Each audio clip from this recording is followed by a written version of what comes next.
아멘.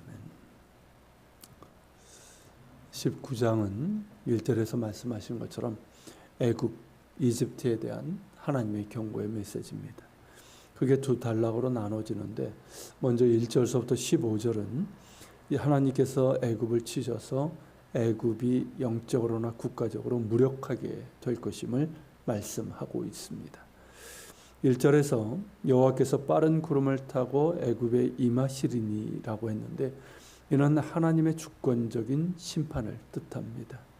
하나님의 주권적인 심판 앞에 애굽의 우상들은 힘을 쓰지 못합니다. 당연한 것이죠.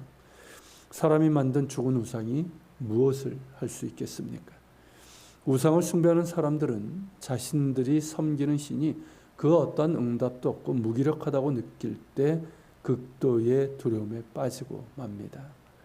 애굽 사람들이 그렇게 될 것인데 그래서 그들은 극도의 두려움과 혼란에 빠져서 서로를 치며 성읍이 성읍을 치고 왕권이 왕권을 치는 즉 연이은 쿠데타가 일어나게 될 것입니다. 하나님의 준엄한 심판 가운데 애굽은 나라 전체의 정신이 와해되면서 사회적인 분열이 촉발되고 그들이 계획하는 일마다 좌절되고 아무 일도 할 수 없게 될 것입니다. 기껏 할 수 있는 일이라고는 우상과 마술사와 신접한 자와 요술객에게 물어보는 것입니다. 여전히 어리석고 무지한 죄인의 모습인 것이죠.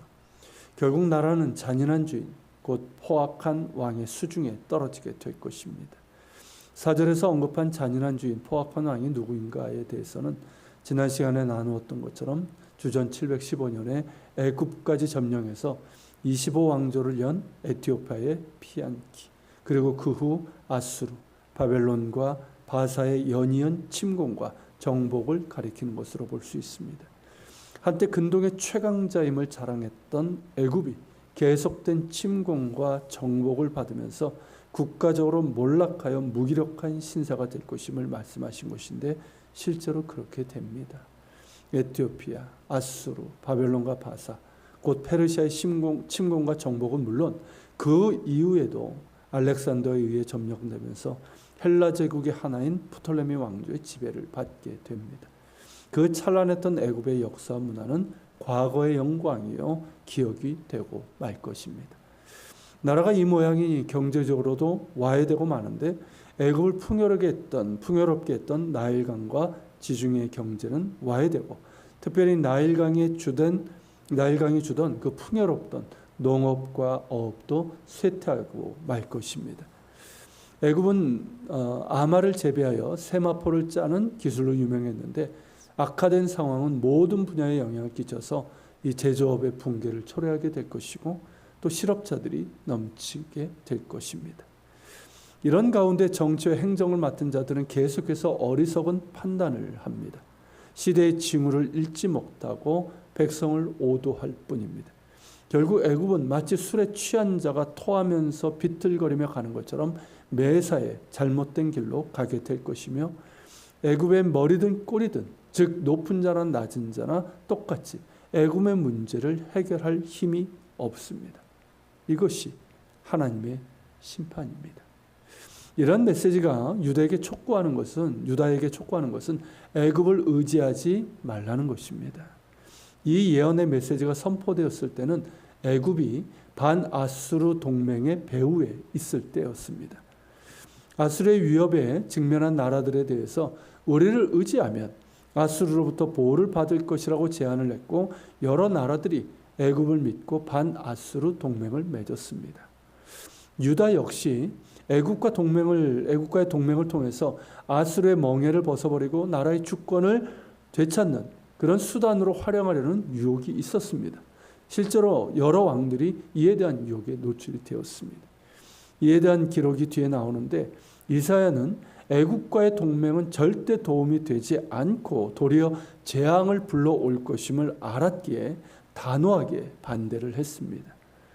이런 배경으로 볼 때 이 예언은 현재 애굽은 의지할 만한 세력으로 보이지만 그들의 미래는 국가적인 쇠락과 무기력이고 모든 것이 와해되고 이방 민족의 지배하에게 놓이게 될 것임을 보여주면서 애굽을 의지하지 말 것을 강하게 촉구하고 있는 것입니다. 세상의 힘은 당장은 강력하고 의지할 만한 것으로 보일 수 있지만 그 힘은 영원하지 않습니다. 그러므로 의지할 만한 대상이 못 됩니다. 특히 하나님의 백성이라 하는 우리에게는 더욱더욱 그러합니다. 이스라엘을 비롯해 하나님의 종들의 거듭된 경고에도 불구하고 세상의 힘을 의지했다가 파국을 맞이한 이스라엘과 유다를 반면교사로 삼아야 할 것입니다. 세상의 힘은 우리에게 안전과 평화를 주지 못합니다. 세상의 그 어떤 것도 우리에게 참된 안식과 평안을 주지 못하며 진정한 만족과 행복도 주지 못합니다. 우리의 안식과 평안은 오직 하나님께 있습니다. 우리의 만족과 행복도 하나님께 있습니다. 겸손히 하나님을 믿고 의지하는 자에게 하늘의 평안과 안식을 주십니다. 세상의 것과는 비교할 수 없고 또 세상이 줄 수도 없고 알 수도 없는 그 평안과 안식을 주십니다. 환난과 고통 가운데서도 잠잠히 하나님을 바라며 긍휼하심을 구하고 그 얼굴빛을 구하는 자에게 하나님께서 그 빛을 비추사 평강에 평강을 더하시고 그 영혼을 만족하게 하십니다. 언제나 주님 바라보고 어려울 때는 더욱 주님 바라보며 믿고 의지하며 믿음과 순종의 길, 거룩과 섬김의 길을 갈 수 있는 우리가 될 수 있기를 바랍니다. 같이 기도합시다. 하나님, 모든 사람들이 애굽이라고 하는 세상의 힘을 믿고 의지하려고 할 때 하나님께서는 이스라엘을 통해서 애굽을 의지하지 말라고, 그들은 나의 심판 안에 놓일 것이며 쇠락하고 말 것임을 말씀하시면서 세상의 힘이 아니라 살아계신 하나님을 의지할 것을 촉구하신 그 말씀을 우리가 나누었습니다. 하나님, 우리에게 믿음을 더해 주시고 하나님을 바라보며 하나님을 의지하는 믿음 가운데 굳건히 서게 하여 주옵소서. 힘든 때입니다.